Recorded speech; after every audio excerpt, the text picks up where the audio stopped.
cortisol cocktails are popping up on social media with influencers claiming they can lower cortisol levels and support adrenal health. But are these drinks a must-have, or are they just another myth? I don't know. They look kind of good, right? Heather Yoshimura is a nurse practitioner of Human Not Health. She joins us now on Midday to help break this down for us. I think, Heather, before we dive into whether these cocktails work, can you tell us what cortisol is? What does it do to our bodies? Yeah, of course. So cortisol is the body's main stress hormone.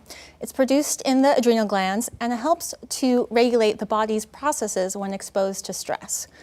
So this is actually essential for survival, and it only becomes a problem when it's a chronic problem. Right, when you can't lower it. Exactly, over time. And thus these cocktails are popping up all over the place. Exactly. So walk us through it. Do these cocktails work? What are they made of? What have you seen? Yeah, so these cortisol cocktails are made of coconut water, orange juice, and salt as the main base. Unfortunately, overall, there's no evidence. Oh, I know. They don't work. They don't work, unfortunately.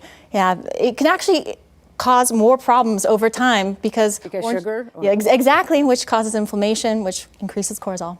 Man, that's not what we want. Okay, so how do we lower our cortisol levels? How do we know that it's too high? The main ways that you can lower cortisol are the easy things through diet and lifestyle. You want to make sure that you're exercising at least 30 minutes every day, preferably, and then having as many anti-inflammatory foods in your diet as possible. So that means cutting out things like alcohol and processed foods. You might notice having higher levels of cortisol if you're having sleep problems, fatigue, or weight gain.